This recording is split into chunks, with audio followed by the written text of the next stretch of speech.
할렐루야. 오늘도 하나님께서 주시는 말씀을 통하여 위로와 평안이 있으시길 간절히 소망합니다. 한 신문에서 우연히 마릴린 먼로가 남겼다는 말을 제가 읽은 적이 있습니다. 제가 그 내용을 잠깐 읽어드릴게요. 나는 한 여성이 지닐 수 있는 모든 것을 가졌습니다. 나는 아름답습니다. 나는 사랑에 굶주리지도 않습니다. 하루에도 수백 통의 팬레터를 받고 있습니다. 나는 건강하고 부족한 것이 아무것도 없습니다. 미래에도 이렇게 살 수 있습니다. 그런데 웬일일까요? 나는 이렇게도 공허하고 이렇게도 불행합니다. 결국 그토록 잘 나가던 마릴린 먼로는 1962년 8월 5일 36세의 나이로 자살을 하고 말았습니다. 물론 그녀의 죽음은 자살이었는지 아니면 타살이었는지 분간하기 어려울 정도로 많은 의문들을 남겨놓은 것은 사실이지만, 그러나 당시 사건을 맡았던 경찰은 그녀의 사인을 수면제 과다 복용을 통한 자살이라는 결론을 그렇게 내렸습니다. 겉으로 보았을 때 마릴린 먼로는 부족한 것 하나 없이 모든 것을 다 가지고 있던 그런 여인이었습니다. 하지만 다른 각도에서 그녀를 바라본다면 그녀는 가지고 있던 것이 정말로 없던 그런 여인이었어요. 모든 것들 다 가지고 있었지만 그러나 따지고 보면 아무것도 가지고 있지 않았던 인생, 그녀는 바로 그런 인생을 살았던 겁니다. 그렇지 않았다면 그녀는 한 번도 행복한 적이 없었다라고 말할 수가 없었습니다. 사실 많은 것들을 가지고 있지만, 아니 다른 사람들의 눈에는 모든 것들을 다 가지고 있지만 그러나 알고 보면 아무것도 가지고 있지 않은 사람들이 굉장히 많습니다. 우리는 그런 인물을 구약 성경에서도 만날 수가 있어요. 그 사람이 바로 한때의 모세였습니다. 모세는 참 독특한 그런 인생의 길을 걸어가던 사람이었어요. 자신의 히브리 동족들은 전부 다 하나같이 다 애굽이라는 강대국 사회에서 노예로 그리고 종으로 비참한 인생들을 살아가고 있었는데 반해서 이 모세만은 혼자 아기일 때부터 애굽의 궁전에서 애굽 공주의 양아들이 되어 왕자들이 누리는 부와 권세를 누리면서, 그리고 왕자들이 받는 당시 강대국의 최고 대우와 최고 교육을 받으면서 그렇게 자랐습니다. 누가 봐도 모세는 당대의 가장 행운아였어요. 누가 봐도 모세는 모든 것을 다 가지고 있던 그런 사람이었습니다. 그런데 애굽에는 여러 왕자들이 있었겠지만 모세는 다른 왕자들과는 많이 달랐습니다. 아니 다를 수밖에 없었어요. 왜냐하면 모세는 애굽인이 아닌 히브리인이었기 때문이었습니다. 비록 애굽 왕궁에서 바로 왕의 딸의 아들로 풍족하게 살았지만 그런 모세의 마음 한 구석은 언제나 아팠습니다. 언제나 쓰렸습니다. 언제나 굉장히 무거운 돌덩어리 하나를 두고 살아가는 그런 인생을 모세는 살아갈 수밖에 없었어요. 왜입니까?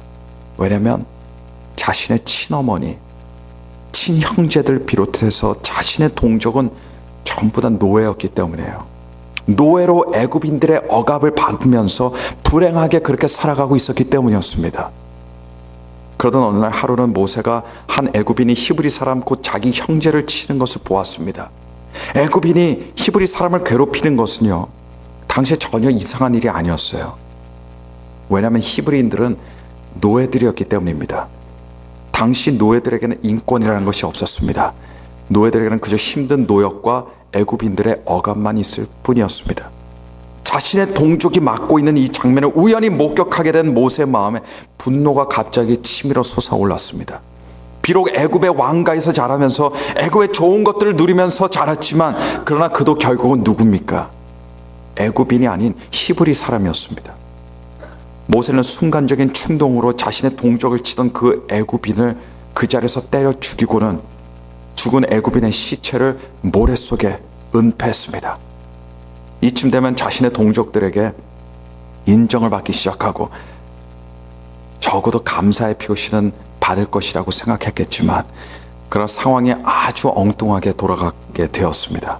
자신의 동족이 그 사건을 덮어주기는커녕 오히려 소문을 냈습니다. 그 결과 그가 저질렀던 살인사건의 전모가 애굽 당국에 그대로 밝혀지면서 모세는 바로 그 순간부터 살인자로 살아갑니다. 그 순간부터 애굽의 반역을 시도한 위험한 역도로 애국군에게 쫓기는 도망자 신세가 되어버리고 말았습니다. 그때 그의 나이 40이었어요. 그 이후로 모세는 버려진 광야로 도망 들어가서 다른 사람들의 양들을 치는 양치기가 되어 자신이 애굽에서 화려하게 살았던 지난 40년간은 완전히 반대라고 할 수 있는 아주 초라하고 비참하고 우울한 40년이라는 기간을 험하고 척박한 광야에서 살아가면서 늙어가게 됩니다. 광야는 버려진 곳입니다. 그런데 광야만 버려진 것이 아니라 모세도 버려졌습니다. 동족에게 버려졌습니다. 애굽인들에게도 버려졌습니다. 모두에게 버려졌습니다. 모세는 영락없이 실패한 사람이 되어버리고 만 겁니다. 여러분, 모세에게는 어떻게 보면 모든 것들이 다 있었습니다. 없는 것 없이 다 가지고 있던 인생을 40년 동안 살았습니다. 그런데 모세가 광야로 쫓겨 들어가면서 깨달은 것이 한 가지 있었어요. 알고 봤더니 그에게 아무것도 없었다는 겁니다. 그렇지 않고서는 그가 그렇게 버려져서 광야에서 다른 사람의 양물을 치며 살아야 하는 양치기가 될 리가 없었기 때문입니다. 제 생각으로는 모세는 하나님을 원망하며 살았을 겁니다. 그 40년을. 제 생각으로는 불평하며 살았을 거예요. 보통 사람들이라도 하나님을 원망하면서 자기의 삶을 저주하면서 살았을 것이라고 저는 생각해요. 왜냐하면 사람이 불행해질 때, 사람이 비참해질 때 누구든 가장 먼저 하는 일이 무엇입니까?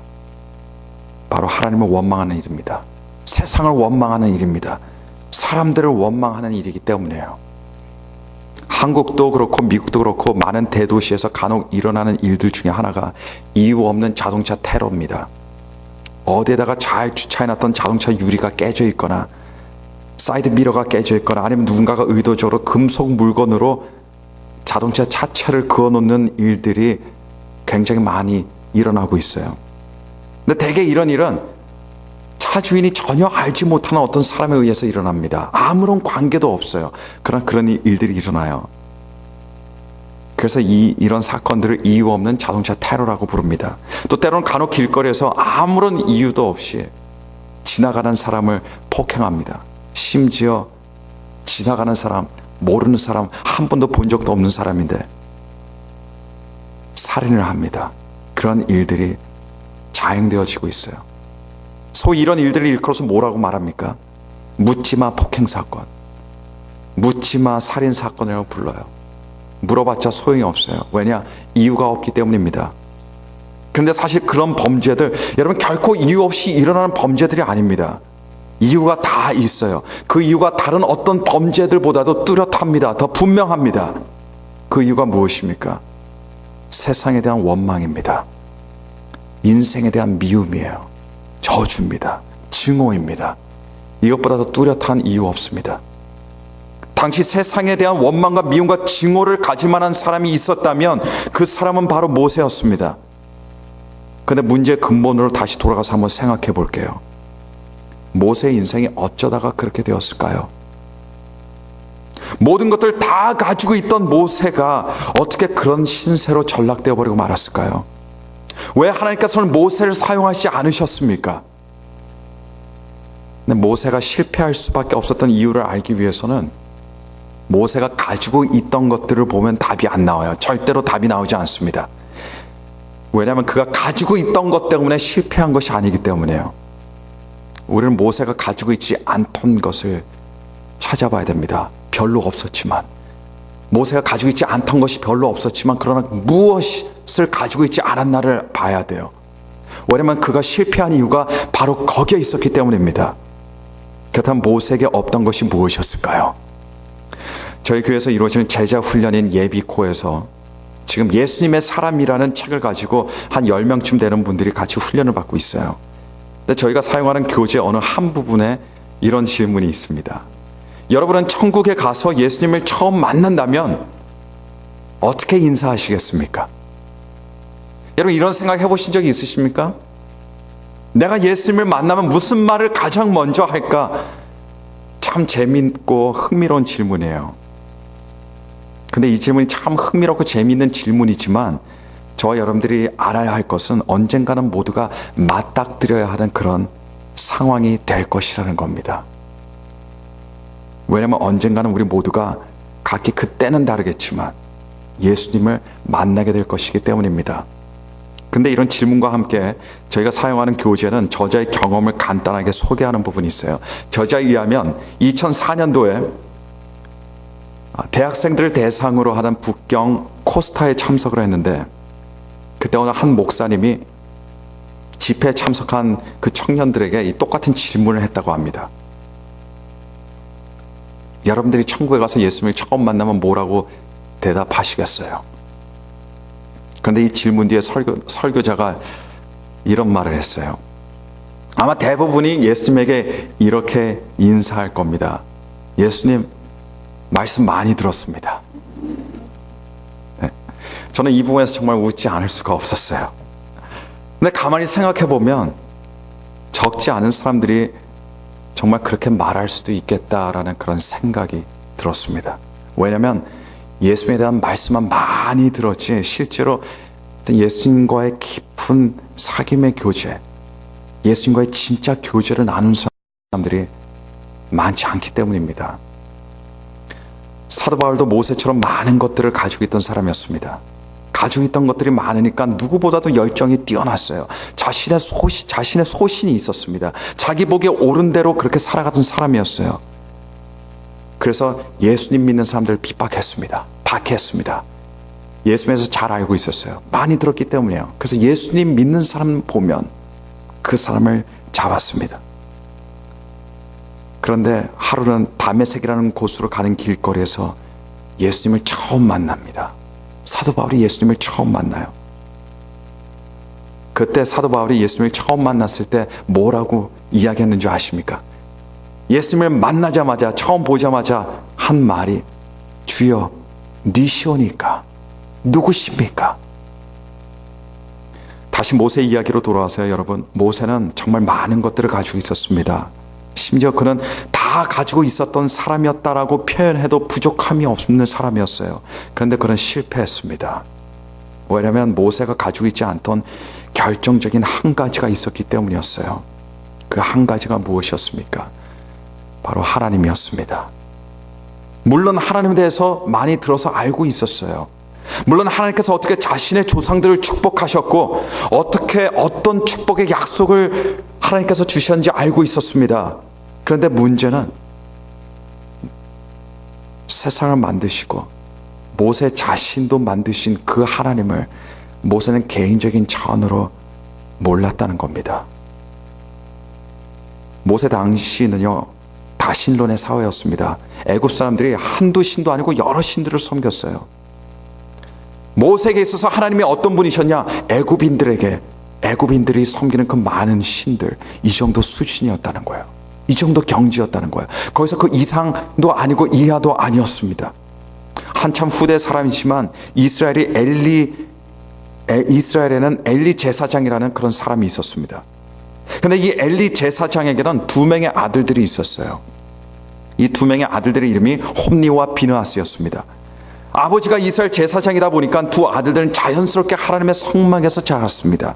그리고 아버지를 도와 하나님의 성막의 일을 돌보았습니다. 비록 일평생을 하나님의 성막에서 자라고 하나님께서 임재해 계신 성막에서 일했지만, 그러나 그들은 하나님과 전혀 상관이 없는 그런 사람들이었습니다. 하나님과 전혀 상관없는 그런 인생을 살았습니다. 사무엘상 2장을 보시면 이 두 아들들에 대해서 이렇게 기록합니다. 엘리의 아들들은 불량자라 여호와를 알지 아니하더라. 이 두 아들들은 불량자들이기 때문에 하나님을 알지 못한 것이 아니에요, 여러분. 그들은 하나님을 알지 못했기 때문에 불량자들이 되어버리고 만 겁니다. 하나님을 몰랐기 때문에 그들은 인생을 잘못 살고 그 인생 실패할 수밖에 없었다는 겁니다. 오늘 우리가 읽은 본문 말씀은 모세가 처음으로 하나님을 만나는 그 순간을 기록하고 있어요. 비록 하나님에 대해서 이야기를 많이 들었어도, 그러나 그의 나이 80이 되었을 때 난생 처음으로, 그것도 광야 한복판에서 하나님의 존재를 처음 느끼게 되었습니다. 바로 그 자리에서 모세 자신에 대한 하나님의 생각을 그때 처음 들었습니다. 그 자리에서 자신을 향한 하나님의 계획도 처음 들었습니다. 그 자리에서 하나님의 마음을 처음 알게 되었고 그 자리에서 하나님의 능력을 처음 보게 되었습니다. 광야 한복판에 한 떨기나무가 서 있던 그곳은 단순히 모세가 기적을 체험한 장소가 아니에요. 그것은 단순히 모세가 하나님의 음성을 들었던 자리도 아니었습니다. 그곳은 어떤 곳이었습니까? 하나님께서 모세의 하나님이 되어주시는 순간이었습니다. 적지 않은 사람들이 하나님을 만나기 이전의 모습처럼, 모세처럼 그렇게 하나님을 알고 있습니다. 근데 사람들이 부르는 하나님의 이름을 아는 것이 중요한 것이 아니에요. 내 옆에 있는 사람이 알고 있는 그 하나님의 이름이 중요한 것이 아닙니다. 그런 식으로는 진짜 하나님을 알 수가 없습니다. 그런 식으로 진짜 여러분의 하나님이 되어주시는 것이 아니에요. 하나님의 이름은 남이 아닌 여러분이 직접 부르는 그런 이름이 되어야 할 줄로 믿습니다. 다윗이 지은 시편들을 보면요, 온통 나의 하나님이여, 나의 하나님이여, 이렇게 하나님을 부르는 다윗의 모습을 종종 볼 수 있습니다. 다윗이 그렇게 부를 수 있었던 이유는 하나님께서는 다윗의 하나님이셨기 때문입니다. 많은 사람들이 다윗의 하나님에 대해서는 알아요. 목사님의 하나님에 대해서는 압니다. 성경의 인물들의 하나님에 대해서는 압니다. 그러나 자기의 하나님에 대해서는 모릅니다.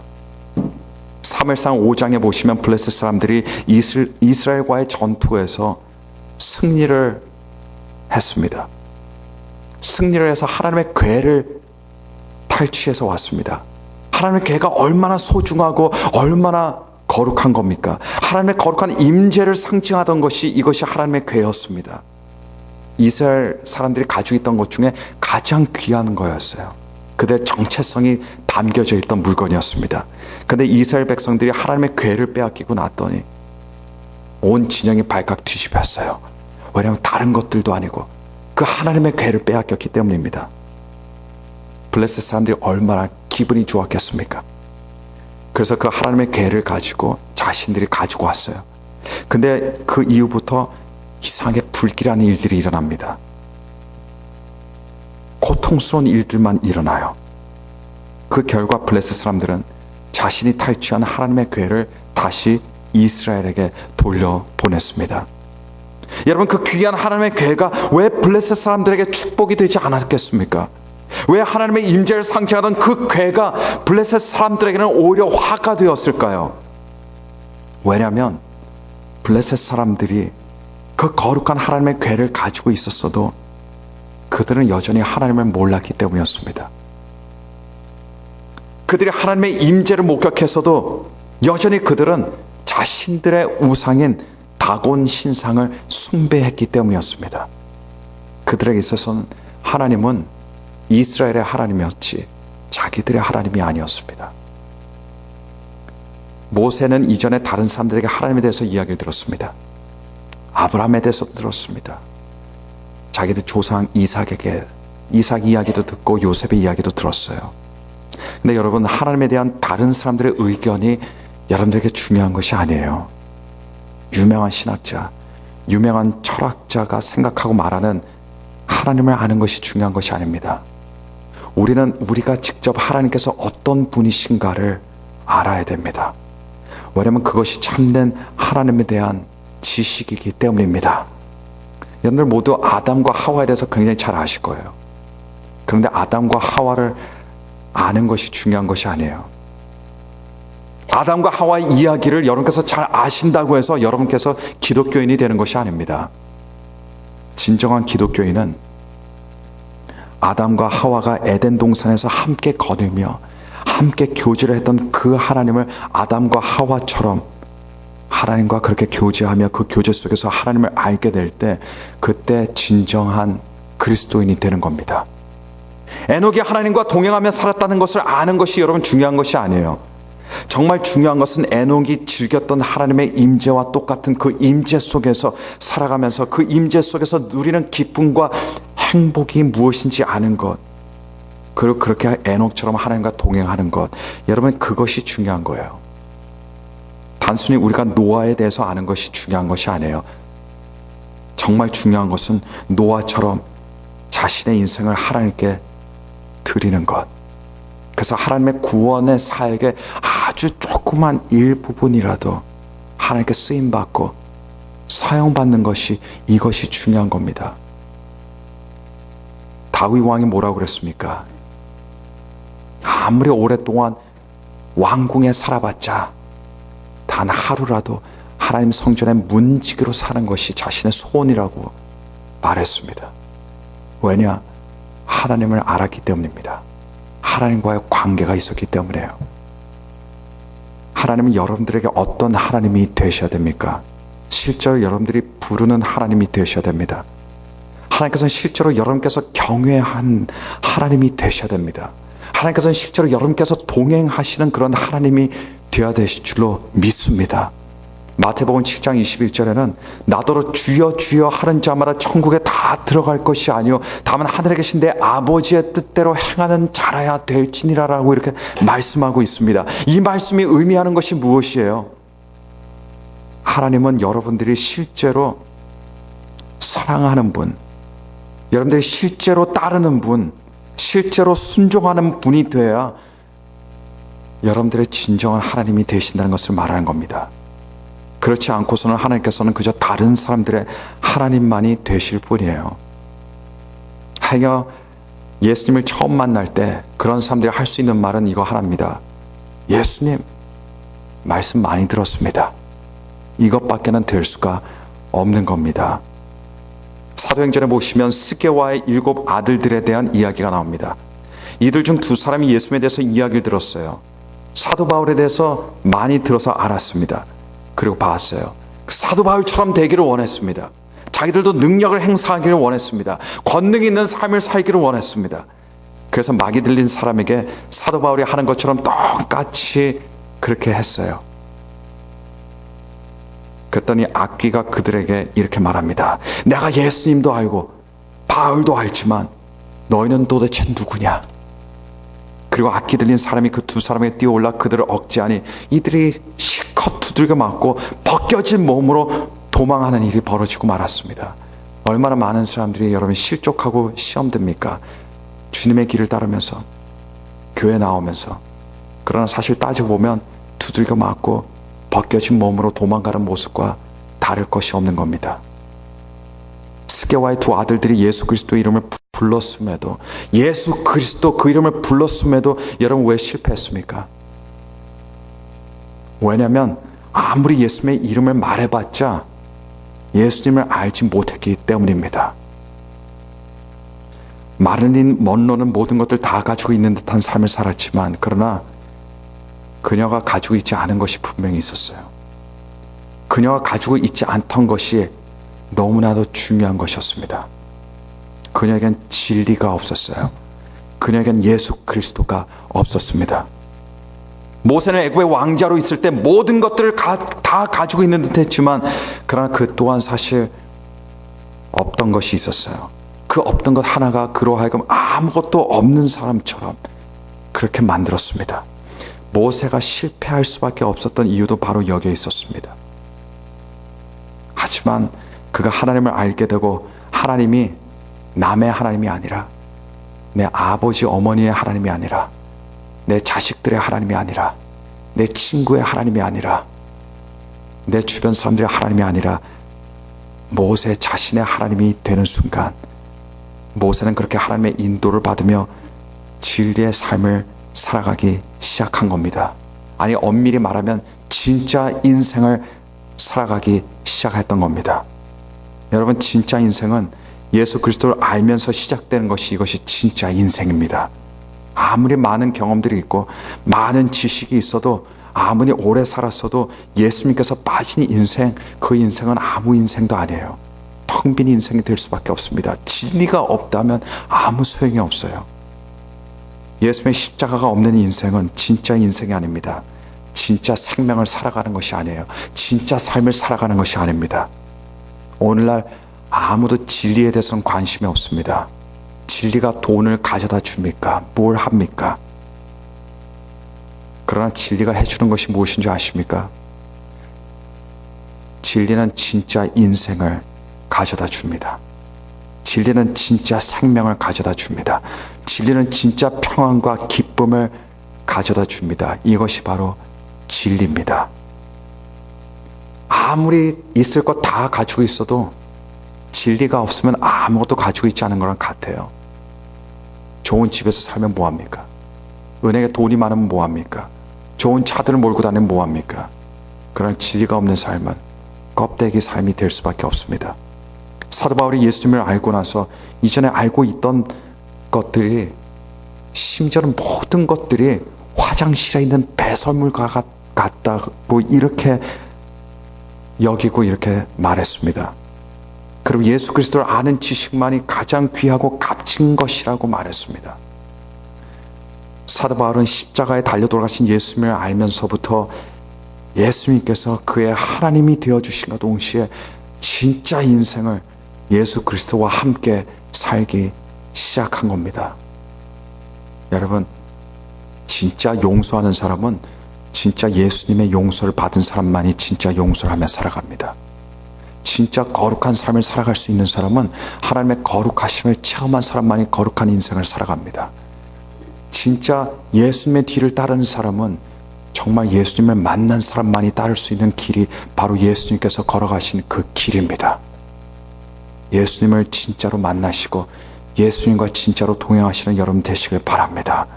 진짜 그리스도인은 진짜 하나님을 사랑하는 사람이에요. 그냥 교회 나오는 사람이 진짜 그리스도인이 아니에요. 진짜 하나님 앞에 무릎 꿇고 진짜 하나님께 순종하는 사람이, 이 사람이 진짜 그리스도인이에요. 다른 사람이 아닙니다. 진짜 예수님의 온유함과 겸손함으로 예수님의 뒤를 따르는 사람, 이런 사람이 진짜 그리스도인입니다. 이런 사람들에게 하나님께서는 진짜 하나님이 되어주십니다. 그런 사람들이 진짜 평안을 맛봅니다. 진짜 소망을 갖습니다. 진짜 소명의식으로 살아갑니다. 뒤로 물러가지 않습니다. 하나님의 은혜가 진짜로 넘쳐나는 그런 인생을 살아가야 된다는 것을 믿으시길 바랍니다. 그리고 지금부터라도 우리 예수 그리스도와 함께 진짜 인생을 살아가시길 바랍니다. 진짜 하나님의 은혜가 무엇인지, 진짜 하나님의 그 은혜의 깊이와 넓이와 높이가 어떠한지를 깨닫고 기쁨과 감사함으로 살아가시는 여러분 되시기를 간절히 축원합니다. 우리 다 함께 들으신 말씀 생각하면서 함께 기도하겠습니다. 우리 기도하실 때 하나님 아버지, 다른 사람의 하나님을 내가 알며 살아가기를 원치 않습니다. 내 가족의 하나님이 중요한 것이 아니라 하나님께서 나의 하나님이 되어주시는 것이, 이것이 중요합니다. 남이 하나님의 용서함을 받은 것이 중요한 것이 아니라 내가 그 하나님의 한량없는 용서를 받는 것이 중요합니다. 다른 사람이 하나님의 사랑을 깨닫는 것이 아니라 내가 하나님의 사랑을 깨달아 내 마음에 그 기쁨과 감사가 넘쳐나고 감동과 감격으로 넘쳐나는 삶을 사는 것이 중요한 것입니다. 하나님, 남의 하나님을 알고 싶지 않습니다. 교회 와서도 남의 하나님을 찾기를 원치 않습니다. 나의 하나님을 부르기를 원합니다. 나의 하나님을 사랑하기를 원합니다. 나의 하나님을 바라보기를 원합니다. 나의 하나님 안에서 하나님의 진짜 평안과 진짜 축복을 누리며 살기를 원합니다. 이런 마음으로 우리 합심으로 통성으로 다 함께 기도하도록 하겠습니다. 다 함께 기도하시겠습니다.